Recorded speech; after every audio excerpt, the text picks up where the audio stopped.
Turn to the US, the focus has been placed on the issue of unchecked immigration. We're talking legal and illegal here, and also the issue of assimilation and values. It was all sparked by Donald Trump's now infamous comments about cats and dogs being eaten in Springfield, Ohio. Tell me about the fallout of those comments and the debate it's generated. It's gone in a very different direction than I think many media commentators expected.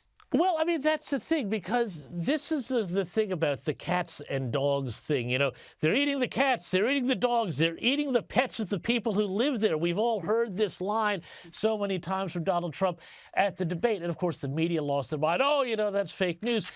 But it's the important thing about this is that Donald Trump has been trying to talk to all Americans about the real crisis at the southern border. 10 million people plus coming in illegally through that southern border since the Biden administration has been in power. You know, them being dumped all over the country in towns that cannot handle that sort of influx, and, you know, a lot of crime and other problems going along with it.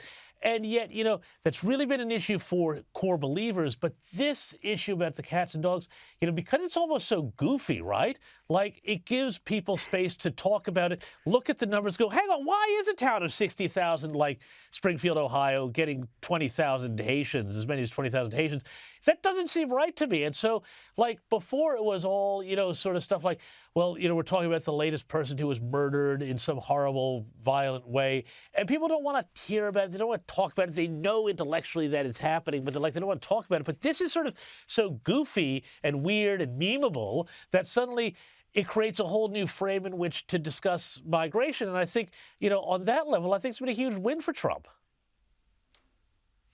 Now, a lot has been said about these bomb threats that happened in Springfield, Ohio, and the Republicans, particularly Trump and Vance, are being blamed. But the governor of Ohio has revealed today that these bomb threats have all been hoaxes, all of them, and many of these threats are coming from overseas, not the narrative the media has been pushing, James. Yeah, no, and of course, you know, again, it's more and more fake news, because the bomb threat story allowed the media to do two things. Number one, portray Trump as dangerous. You know, his dangerous rhetoric is causing danger and danger and danger.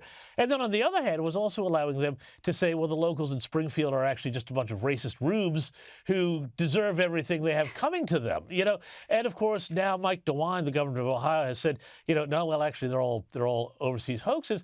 And, you know, it just all seems so kind of Jussie Smollett to me now at this point, where they're just trying to, you know, come up with, you know, as we always say, Rita, on Outsiders, you know, the market for hate crimes they're so rare that people are making them up.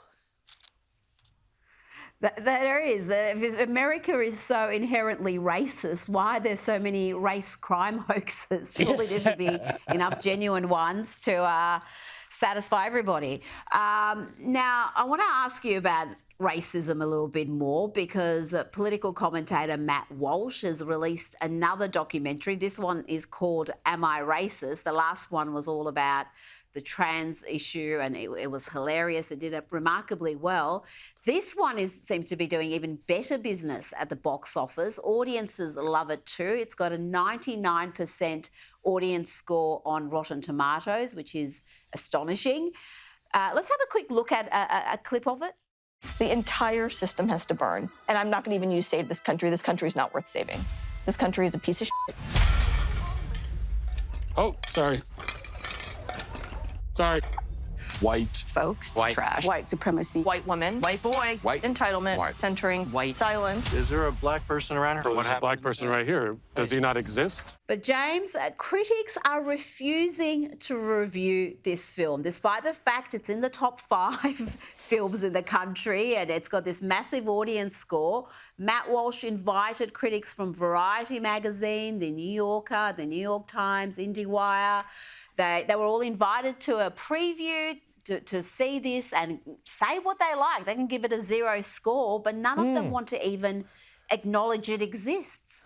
Well, I think they're probably afraid that they're going to like it. You know, I mean, wouldn't that be horrible and uncomfortable if they said, oh, wow, that was a pretty good film. I've really got to tell everybody. No way, I can't tell anybody that the Matt Walsh film was good. You know, we see what's going on here. And the problem is these people like from Variety, you know, these are from old school corporate media outlets in the U.S., you know, and a lot of them have found their relevance declining. And what they're doing now is they're just, you know, they're fighting a rearguard action against change. And it's not going to work for them because, you know, the more they try to ignore where things are and what the sort of the leading edge of film is, including if it's a documentary by Matt Walsh that's incredibly popular and good, they're just going to serve to further, you know, make themselves irrelevant and just be, you know, old critics yelling at clouds.